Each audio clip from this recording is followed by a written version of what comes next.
Hello दोस्तों, मैं अहमद राइन, अमन blog 81 मेरा यूट्यूब चैनल है। मैं फिर से आप लोगों के सामने पेश हो रहा हूँ एक नया मुद्दा को लेकर के, नया परेशानी को लेकर के। तो प्लीज़ दोस्तों, जो भी मेरे वीडियो को देखते हैं, प्लीज़ उससे मेरी दरख्वास्त है कि वो मेरे वीडियो को सब्सक्राइब ज़रूर करें, लाइक शेयर भी करें। और सब्सक्राइब बहुत महत्वपूर्ण है, इसीलिए मेरी वीडियो को जो है सो सब्सक्राइब करें। तो दोस्तों, आज का कहानी इस तरह है कि मैं बॉर्डर के आसपास के ही रहने वाला हूँ। नेपाल और इंडिया के बॉर्डर के करीब मेरा घर है, तो बराबर आना जाना होता रहता है नेपाल में। तो मैं नेपाल के विषय में कुछ कहना चाहता हूँ, और कोई गलत सलत बात नहीं कहना चाहता हूँ जो मेरी बातों से किसी को ठेस पहुँचे। मेन बात यह है कि वहाँ के जो प्रशासन है, वो प्रशासन से जुड़ा हुआ मैं कुछ किस्सा कहना चाहता हूँ आप लोगों के सामने।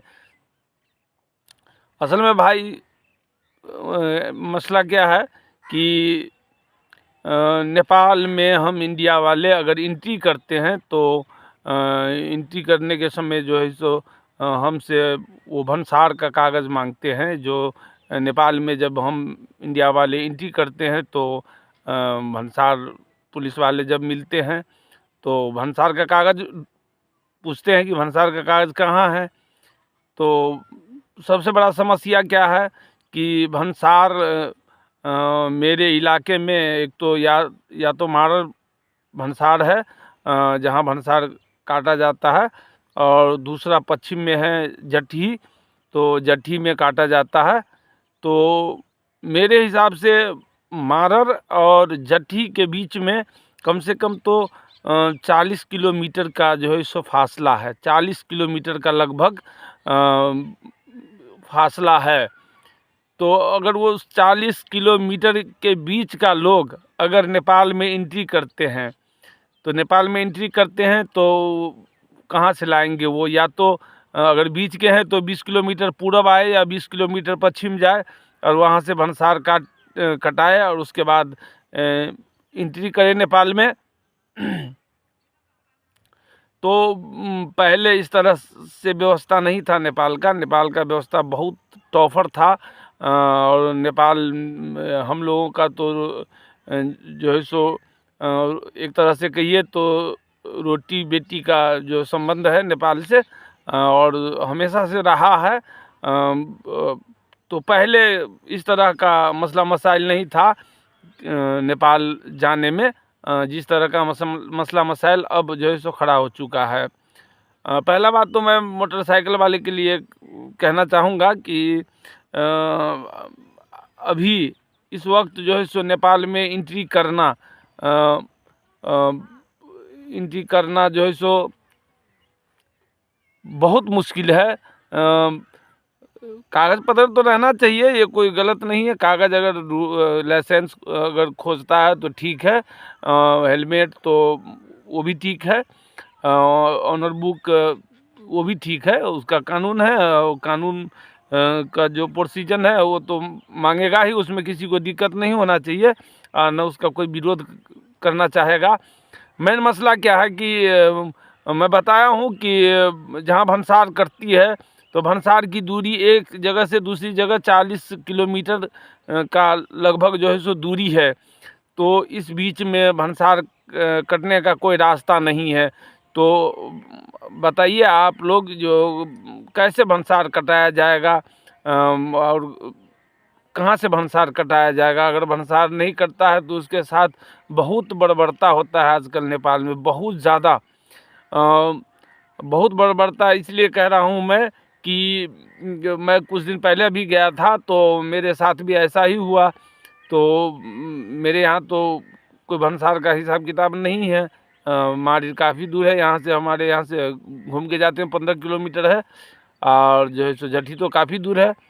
तो इसीलिए पुलिस वाला से हमारा थोड़ा तू में हो गया। तो तुम्हें में होने के बाद वो डायरेक्ट हमको धमकी दे दिया कि जो है तुम्हारे पास भंसार नहीं है, हम नीलाम कर देंगे गाड़ी को और ऐसा वैसा कर देंगे। तो खैर वो पुलिस वाले थे, किसी भी देश के हैं तो उनका सम्मान करना चाहिए, क्यों तो हुकूमत का आदमी है। तो मैं अपने हिसाब से उससे बात किया, तो वो हमको 5,000 रुपया मांग रहे थे कि 5,000 रुपया दे दो और तुमको हम जाने देंगे। तो मैं कहा कि भाई अगर कोई रिश्तेदारी में आता है तो इतना पैसा लेके तो आता नहीं है जो 5,000 रुपया आपको देंगे। तो उसको बहुत समझाने के बाद जो है सो वो कहा कि थोड़ा बहुत 100-200 रुपया कम कर देंगे, लेकिन 5,000 से कम नहीं लेंगे, 4,000 से ऊपर ही लेंगे और कम नहीं लेंगे।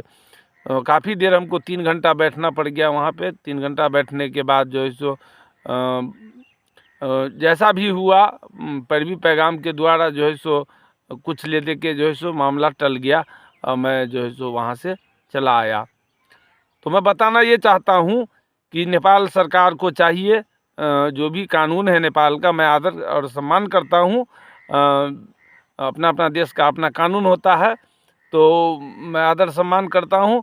और मैं कहना सिर्फ ये चाहता हूँ कि अगर नेपाल में एंट्री होते ही अगर भंसार की ज़रूरत है तो मैं नेपाल सरकार से दरख्वास्त करूँगा, या जो पदाधिकारी है उस तरह का उस रैंक का जो भंसार से जुड़े हुए हैं या जिसके बस का भंसार है, तो जो भी बॉर्डर है यानी हर 2 किलोमीटर 3 किलोमीटर पर बॉर्डर है, तो आपको तो आमदनी से ज़रूरत है, तो आप हर जगह भंसार का जो है सो पर्ची डाल दीजिए कि भाई नेपाल में जो भी मोटरसाइकिल वाला जाएगा तो उसको जो है सो भंसार कटा के ही जाना पड़ेगा।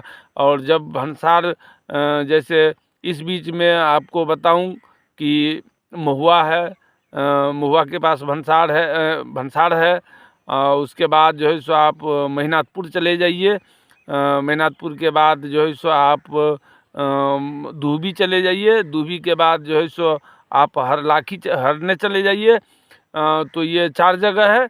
तो कहीं से भी लोग एंट्री करेगा तो वहाँ नेपाल सरकार के द्वारा इतना सुविधा होना चाहिए कि वहाँ जा कर के लोग अपना पैसा दे के और जो वहाँ का कानून है रेगुलेशन है उसको फॉलो करने के लिए जो है सो अपना वहाँ पर्ची कटाएगा और जब अंदर एंट्री करेगा।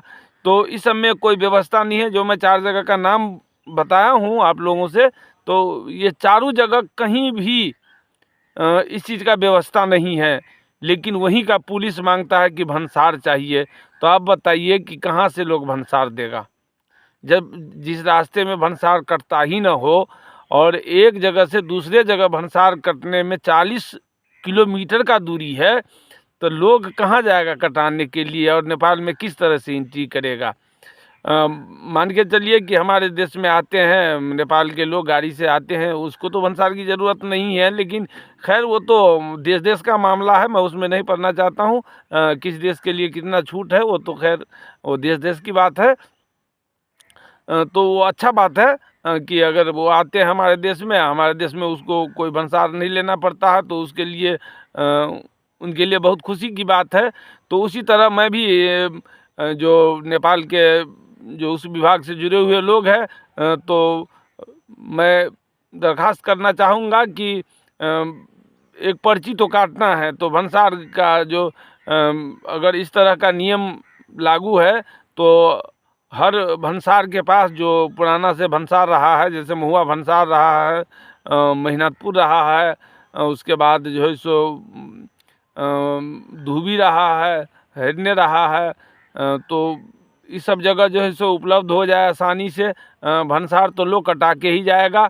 और क्यों, तो अगर हम भंसार नहीं कटाते हैं तो फिर अंदर जाते हैं तो हमेशा घबराता रहता हूँ कि यार कोई पुलिस पकड़ न ले और कहीं रास्ते में। और पुलिस की बात है तो पुलिस मेरा उम्र कम से कम तो 40-42 साल हो गया है, तो मैं काफ़ी कुछ जानता हूँ नेपाल के बारे में। जब मैं किसी का बुराई नहीं कर रहा हूँ, लेकिन जब नेपाल में हमारे गांव के लोग अपना बिजनेस व्यापार करते थे तो नेपाली पुलिस हुआ करता था जो प्योर पहाड़ी है, तो वो पुलिस हुआ करता था नेपाल में। तो प्योर पहाड़ी जो पुलिस रहते थे तो अक्सर वही रहते थे, एका दुक्का रहते थे इधर मधेसी के, और का यानी पूरे के पूरे यानी 95% पहाड़ी रहते थे। चाहे वो भंसार हो या बीच नेपाल में हो या कहीं भी हो, तो वही लोग रहा करते थे। तो उस समय में जो है सो लोगों का जो आदर और सम्मान पुलिस करते थे बहुत ज़्यादा। क्यों, तो हमारे गांव सटा है, तो हमारे गांव के लोग सदियों से बिजनेस व्यापार नेपाल से चलता रहा है। तो पूछते थे क्या है क्या नहीं है, लेकिन आदर सम्मान से पूछते थे, और लुटेरा किस्म के नहीं थे वो लोग। काफ़ी यानी जैसे अच्छे स्वभाव के लोग थे, जो नेपाली थे और प्योर नेपाली थे पहाड़ी, तो अच्छे स्वभाव के थे। और वो उस तरह का बर्ताव नहीं करते थे किसी के साथ कि कोई जा रहा है तो उनको गाली दो, मारो, पीटो। पूछ लेता था कि क्या है इसमें, बता देता था। अगर रोकना है तो रोक लिया, नहीं तो फिर जाइए, आप कोई बात नहीं है, गरीब आदमी है, अपना कमा रहा है, खा रहा है। तो वो भी दौर में देखा हूँ नेपाल का पुलिस के द्वारा। और कभी कहीं कोई लोचा नहीं होता था। यहाँ से आप जो रोड है, हाईवे रोड है जो बंदीपुर तरफ का, तो वहाँ तक जो है सो आपको कहीं कोई टॉर्चर नहीं करता था, बिल्कुल टॉर्चर नहीं करता था किसी को। अगर मोटरसाइकिल वाला भी है या बिजनेस व्यापार करने वाला कोई भी है, थोड़ा बहुत ले दे के बस काम चल जाता था। तो मैं उस समय की नेपाल की बात कर रहा हूँ कि उस समय में 95% मेरे हिसाब से वो पहाड़ी हुआ करते थे। काफ़ी ईमानदार और काफ़ी जो है सो मुलायम दिल वाले और बहुत दिलेर टाइप का लोग, और बहुत अच्छा स्वभाव के लोग थे वो लोग। क्यों, तो उस समय में भी आना जाना होता था हम लोगों को, तो हम लोग आते जाते थे, रिश्तेदारी है, रिलेशन है, तो हमेशा से बचपन से आना जाना रहा है नेपाल में। तो उस तरह का बर्ताव नहीं हुआ करता था लोगों के साथ जो बर्ताव अब हो रहा है। अब क्या हो गया है कि अब हर डिपार्ट में मधेसी का जो है सो रहना सहना हो गया है। यानी जैसे पुलिस विभाग हो या कोई भी विभाग हो, तो अब जो है सो मधेश जब से बना है या उससे पहले या मधेश प्रदेश जो बना है तब से पता नहीं है, मुझे उतना जानकारी नहीं है। लेकिन जब से मधेश का गठन हुआ है तब से मैं मधेसियों को देखता हूँ कि पुलिस विभाग में 50-50 करके वो रहते हैं, या कहीं थोड़ा कम कहीं थोड़ा ज़्यादा करके रहते हैं।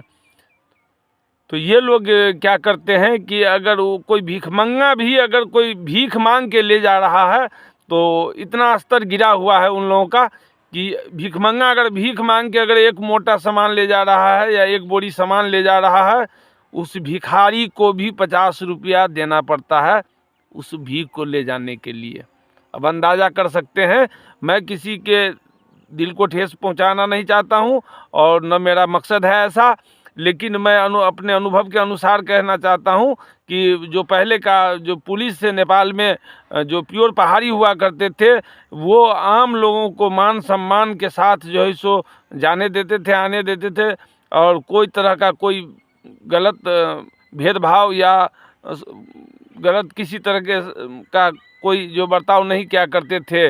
लेकिन जब से ये मधेश के लोग जो पुलिस बने हैं, नेपाल पुलिस का, पुलिस तो हर जगह का भ्रष्ट है, इंडिया का भी है, नेपाल का भी है, लेकिन मैं नेपाल का आज मुद्दा उठाया हूं तो मैं केवल नेपाल के ही बारे में कहूँगा कि जो जब से मधेश का जो गठन हुआ है और मधेसी लोग जो है सो उसमें गए हैं पुलिस में, तब से किसी का नहीं सुनता है, वो किसी का नहीं सुनता है।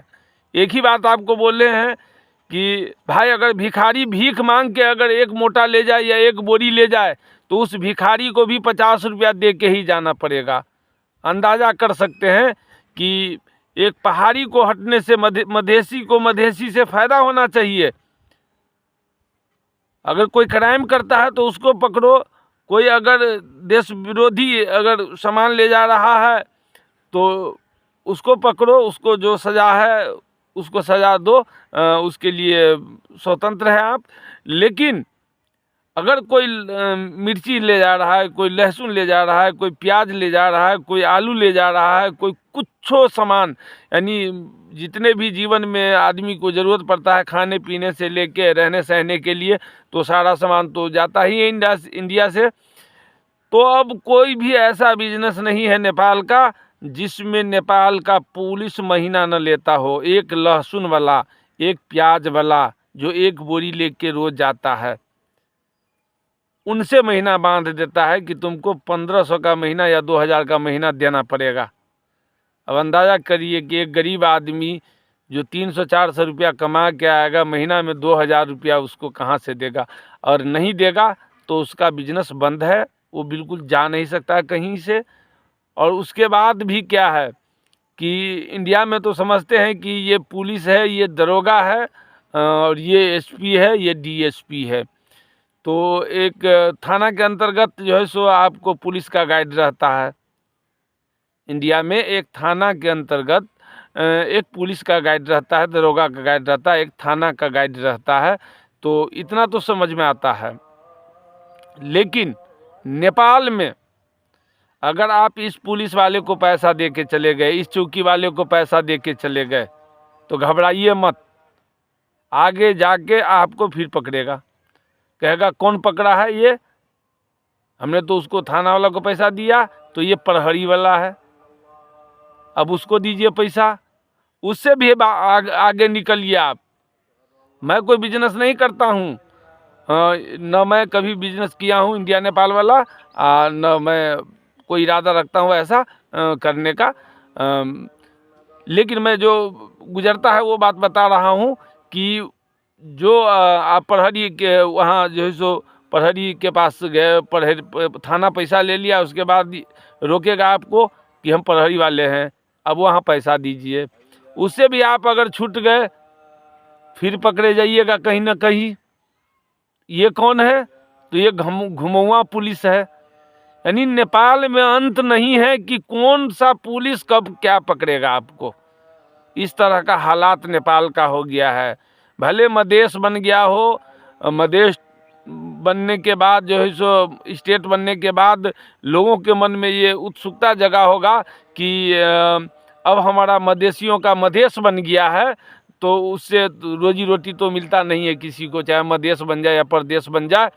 लेकिन इतना भ्रष्ट पुलिस और इतना भ्रष्ट प्रशासन जिसका कोई सीमा नहीं है।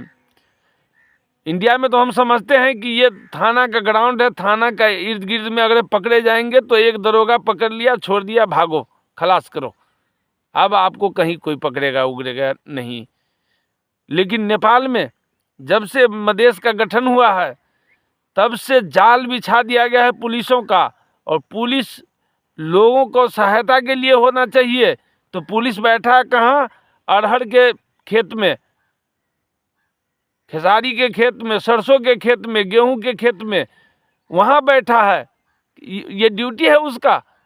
सरकार इसीलिए पैसा देती है कि तुम अरहर के खेत में बैठो या गेहूं के खेत में बैठो और वहाँ आने जाने वाले को परेशान करो, मारो पीटो, पैसा लूटो, सामान लूटो। क्या इसलिए नौकरी दिया है सरकार? मेरे हिसाब तो सरकार का ऐसा सोच तो नहीं होगा जो इस तरह से लोगों को परेशान करे। लेकिन मैं ये दावे से कह सकता हूँ कि पहले का जो पुलिस था जिसमें 95% पहाड़ी हुआ करता था, वो बहुत सम्मानित लोग थे, वो बहुत ईमानदार लोग थे, मान इंसानियत उनके अंदर काफ़ी इंसानियत हुआ करता था और वो लोग बहुत सम्मानीय लोग थे, जो छोटा मोटा बिजनेस करने वाले को कभी हाथ नहीं लगाते थे, कभी टोकते नहीं थे या कभी परेशान नहीं करते थे, महीना वाला कोई सिस्टम नहीं था।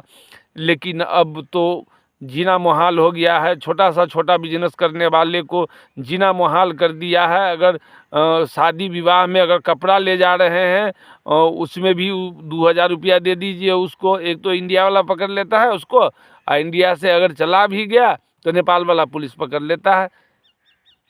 ऐसा ही हुआ एक बार, कोई आदमी हमको जानकारी दिया कि कपड़ा, शादी का कपड़ा लेके जा रहा था, पकड़ लिया है। हम गए वहाँ पे तो इंडिया का जो एसएसबी है उससे छुड़ा दिए। छुड़ा के जब सीमा पार किए, रिलेशन का ही आदमी थे, तो जाके सीमा पार किए, नेपाली पुलिस पकड़ लिया। अब वो कह रहा है कि 3,000 रुपया से तो कम लूँगा नहीं। पहले तो 5,000 रुपया मांग रहा था, फिर 3,000 रुपया मांगने लगा। भाई नेपाली आदमी है, अपना कपड़ा ज़रूरत के लिए कपड़ा खरीद के ले जा रहा है यार। नेपाली आदमी है, कोई दूसरा जगह का आदमी तो है नहीं। किस तरह से आप टॉर्चर कर रहे हैं? तो नहीं, पैसा तो दे के जाना पड़ेगा। तो हम 500 रुपया लिया तो जाने दिया। यानी बिल्कुल एक लड़का डायलॉग मारा था कि भिखारी वो नहीं है जो ताली बजा के भीख मांगता है। उसका डायलॉग मुझे बहुत पसंद आया कि भिखारी वो नहीं है जो ताली बजा के गाड़ी में, रेल में, बस में जो मांगते हैं वो भिखारी नहीं है। वो तो आपका दिल जीत के पैसा लेते हैं, आपको मनोरंजन करके पैसा लेते हैं, मनोरंजन दिखा के पैसा लेते हैं। वो भिखारी नहीं है, वो आपको मोहब्बत से मांगते हैं और आपको यानी रोमांटिक मूड बना करके वो मांगता है, तो वो भिखारी नहीं हुए। भिखारी अगर इस जगह अगर ठहराया जाए किसी को, तो पुलिस है भिखारी। पुलिस इतना बड़ा भिखारी कोई भिखारी नहीं है। पुलिस इतना भिखारी कोई भिखारी नहीं है। 10 रुपया तक ले लेता है कि ला यार एक चाय का पैसा ले लाओ। 10 रुपया नेपाली का कीमत 6 रुपया हुआ इंडियन, वो भी नहीं छोड़ता है। तो मेन मुद्दा मेरा ये है आज वीडियो बनाने का। वैसे तो मैं हफ्ते में 1 दिन वीडियो बनाता हूँ, बाकी दिन जो है सो गाना, पुराने गाना जो है सो गा करके और रिकॉर्डिंग करके यूट्यूब पे डालता हूँ। और मेरा यूट्यूब चैनल का नाम है अमन ब्लॉग 81। तो मेरा मेन मकसद कई दिनों से मेरे दिल में था कि मैं जो है सो उस मुद्दे पे कुछ बनाऊं, चाहे कुछ हो ना हो, बिगड़े ना बिगड़े, उससे मुझे कोई लेना देना नहीं है। तो मेरा कहना यह है कि अगर सरकार नियम रखा है कि भंसार लेके जाना है, तो आप हर भंसार पे भंसार का पेपर उपलब्ध करा दीजिए, ताकि आने जाने वाले को दिक्कत नहीं होगा। और जो सिस्टम है आपके पुलिस का, नेपाल के पुलिस का जो सिस्टम है वो दयनीय है। आज के दौर में बहुत दयनीय है, बहुत दयनीय हालत है। लोग इतना परेशान हो जाता है। मेरे साथी 3 आदमी पकड़ा गया था, तीनों आदमी से पैसा लिया भाई। हमको तो थोड़ा कम लिया 100 रुपये पे, लेकिन 2 लड़का से, वो नेपाली थे लेकिन इंडियन प्लेट से चले गए थे जनकपुर, तो उनसे 3-3 हज़ार रुपया लिए मेरे सामने में। तो ये क्या है? या तो कानून में है कि अगर आप जैसे इंडिया में अगर पकड़े जाते हैं आप, तो हेलमेट नहीं है, उसका चालान सरकारी तौर पे फिक्स है, या लाइसेंस नहीं है उसका फिक्स है, ऑनर बुक नहीं है उसका फिक्स है, या इंश्योरेंस नहीं है उसका फिक्स है, सरकार की तरफ से फिक्स है। तो उस तरह से लोग जो है सो उलझन में नहीं उलझता है, इसलिए कि सरकारी कायदे कानून से आप जाइए और आपको कोई टॉर्चर नहीं करेगा। अगर आपके पास सारा सामान है तो कोई टॉर्चर नहीं करेगा। उसी तरह नेपाल में भी है, अगर लाइसेंस है, ऑनर बुक है और इंश्योरेंस है तो कोई दिक्कत नहीं है। दिक्कत सिर्फ भंसार की दिक्कत है, भंसार की दिक्कत है। भंसार उपलब्ध हर जगह नहीं है, ये परेशानी है केवल। अगर उस देश का कानून है कि भंसार लेके आओ तो मैं सलाम करता हूँ उस देश को भी।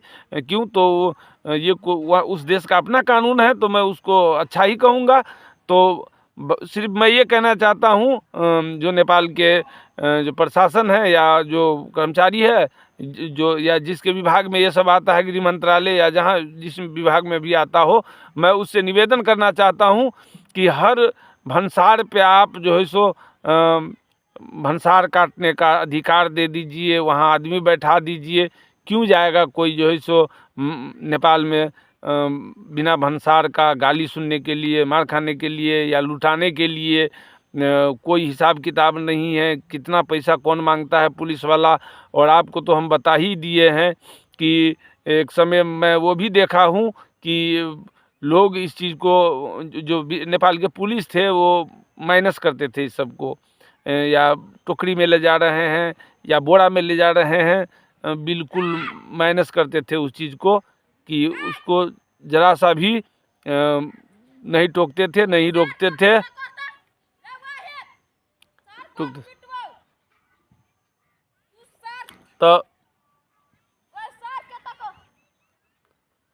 तो मेरा कहना यह है कि उस समय की मैं बात बताया हूँ कि उस समय की बात बताया हूँ जो वहाँ पहले पुलिस ऐसा हुआ करता था, और जब से मधेश बना है तो मधेसी पुलिस मधेसी को मारता है, पीटता है, गाली देता है, पैसे लूटता है। ये जब से मधेसी पुलिस आया है, मधेसी पुलिस बहुत भ्रष्ट किस्म का लोग है, गांव घर का आदमी है, किसी को पहचानता नहीं है, वो अपने बाप तक को नहीं पहचानता होगा मेरे हिसाब से। जिस तरह का मैं बात करने का लहजा देखा मैं मधेसी पुलिस का, या जिस तरह से वो मूड में आ रहे थे, हमें नहीं लगता है कि वो अपने बाप को भी, अपने जीजा को भी छोड़ देते होंगे, बिल्कुल नहीं। इस तरह का मूड में देखा पुलिस को। यानी आपको कुछ भी लेना है, सरकारी नियम कानून है, उस अनुसार आप चालान काट दीजिए। रौब दिखाना, धौंस दिखाना, गाली गलौज करना, ये कहाँ का अधिकार है? किसको अधिकार मिला है कि आप किसी को पकड़ के गाली दे दीजिए या धौंस दिखाइए या मारिए पीटिए? आपका जो नियम कहता है, आपके नेपाल में जो नियम है परिवहन के लिए, तो परिवहन का जो नियम है उस अनुसार से आप चालान काटिए, वो अपना पैसा पे करेगा और अपना घर निकलेगा। और यानी तो भंसार के लिए आप अगर चालान काटते हैं तो गलत है। आप इतना दूर में भंसार का सिस्टम क्यों नहीं रखे हैं? आपको पुलिस वाले को सोचना चाहिए कि मेरा कहना है कि जिस देश में लाइसेंस नहीं बनता हो, वहाँ का पुलिस अगर किसी से लाइसेंस मांगेगा तो ये कितना बड़ा बात है, कितना मजाक वाला बात है। तो जिस रास्ते में कोई भंसारे नहीं है और उस आदमी से आप भंसार मांगते हैं, तो ये तो मजाक वाला बात हो गया। तो इसीलिए आप पहले भंसार का जो जगह है, जहाँ जहाँ भंसार है, वहाँ उपलब्ध कराइए भंसार काटने का सिस्टम को, और वहाँ भंसार कटाएगा, लोग आराम से जाएगा बेफिक्र होकर के नेपाल। चाहे 1 दिन रहे, 2 दिन रहे, 2 दिन अगर रहेगा 2 दिन का भंसार कटाएगा, 1 दिन रहेगा 1 दिन का भंसार कटाएगा। कितना अच्छा होगा जब मान के चलिए कि कहीं जा रहा है लोग और नेपाल क्रॉस करते समय वहाँ भंसार मिल जाए, तो क्यों जाएगा लोग वहाँ 40 किलोमीटर भंसार कटाने के लिए? कैसे जाएगा लोग तेल जलाने के लिए उतना? तो भंसार उपलब्ध करवाइए बॉर्डर पे, जहाँ जहाँ भंसार है, आपका छोटा से छोटा भंसार है, वहाँ आप भंसार उपलब्ध करवाइए, कागज़ उपलब्ध करवाइए और भंसार काटने का जो है सो सिस्टम उपलब्ध करवाइए। कोई आदमी बिना भंसार का नहीं जाएगा, जो जाएगा वो रोएगा। इतना बदमाश वहाँ का पुलिस है, नेपाल का पुलिस। खास करके तो पहाड़ी लोग तो आपको 1-2 बात बोलेंगे तो वैसे भी समझ में नहीं आता है, लेकिन वो लोग रुआब नहीं दिखाता है, वो लोग रुआब वाले नहीं हैं। ये मधेसी जो है, मधेसी वो लुटेरा टाइप का लोग है, और वो पुलिस प्रशासन में जब से आया है वो लूट रहा है लोगों को, बिल्कुल लूट रहा है। किसी को, एक आदमी को नहीं छोड़ रहा है, चाहे वो 10 किलो नमक ले के जाने वाले हो, 2 किलो नमक ले जाने वाले हो, 4 किलो प्याज ले जाने वाले हो, 2 किलो दाल ले जाने वाले हो, या कोई भी सामान ले जाने वाले हो, उसको कोई बिल्कुल नहीं छोड़ता है। अब अंदाज़ा लगा सकते हैं। मेरे बातों से कुछ लोगों को हो सकता है कि दुख हो, लेकिन भाई मैं सलाम करता हूँ आपको भी कि दुख की क्या बात है। वहाँ का जो प्रशासन का रवैया है, मैं उस रवैये को जो है सो उजागर करना चाहता हूँ कि लोगों के साथ धोखा ना हो, लोगों के साथ मारपीट ना हो, लोगों के साथ गाली गलौज ना हो। आपका जो देश का जो कानून है, जो नियम है, उस अनुसार आप उसका भंसार का जो चालान होता है वो भंसार का चालान काटिए, और किसी को गाली मत दीजिए, धमकाइए मत, मारिए मत, पीटिए मत, तानाशाही मत कीजिए। आप प्रशासन के लोग हैं और आप जो है सो तानाशाही नहीं कीजिए।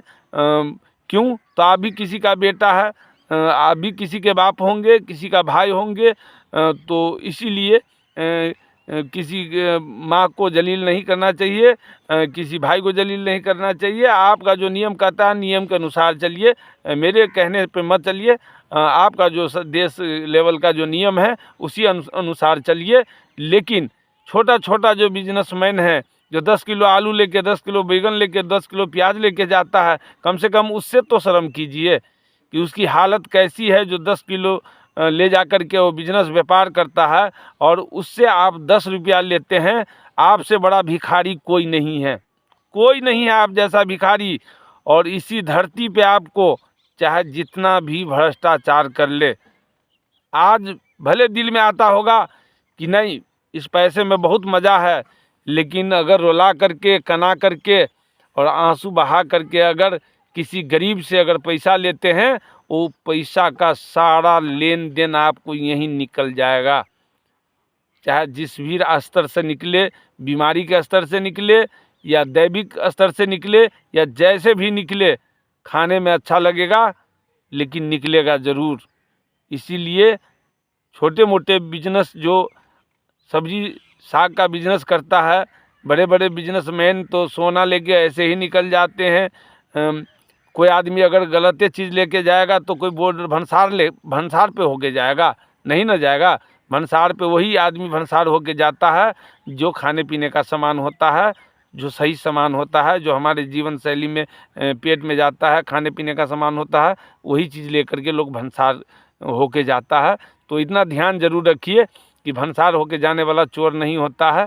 एका दुक्का हो भी सकता है कि कोई चले जाए ऐसा आदमी, लेकिन भंसार पे जाने वाला आदमी अक्सर इंसान होता है जो जिसको चोरी से या स्मगलरी से कोई लेना देना नहीं रहता है। ऐसे लोग तो ऐसे ही, खुला बॉर्डर है, वो कहाँ रात में मिलेगा आपको और कहाँ आप पकड़ पाइएगा किसी को। इसीलिए इसी बात के साथ मैं आप लोगों से ये कहना चाहता हूँ कि भाई, मेरा यूट्यूब चैनल का नाम है अमन ब्लॉग 81। प्लीज़ भाई सब्सक्राइब कीजिए, लाइक कीजिए, शेयर कीजिए मेरे वीडियो को ज़्यादा से ज़्यादा। और फिर कोई जानकारी लेके और अगले हफ्ता फिर आपसे वीडियो के थ्रू मिलूँगा। और अगर मेरे बात अच्छा लगे तो कमेंट करना, अगर बुरा भी लगे जिस भाई को या कोई भाई अपना विचार देना चाहता है। वैसे मैं गाना गाता हूँ, जो मेरा टूटा फूटा आवाज़ है उसमें मैं गाना रिकॉर्ड करके, जो गाना फिल्मी गाना है वही गाना मैं गाता हूँ। अगर कोई आदमी अपना विचार व्यक्त करना चाहते हैं, मेरे साथ शेयर करना चाहते हैं, या कोई भाई हमको जानकारी देना चाहते हैं किसी चीज़ के बारे में, या कोई रास्ता दिखाना चाहते हैं, या कोई अच्छा जो है सो हमें कोई राय देना चाहते हैं, तो प्लीज़ भाई मैं आपका इंतज़ार करूँगा। और जो भाई अपना विचार देंगे मैं रिप्ले ज़रूर करूँगा। क्यों तो कमेंट आता है तो मैं उसको पढ़ता हूँ, पढ़ के रिप्ले मारता हूँ। तो इसीलिए सभी भाई से दुआ सलाम।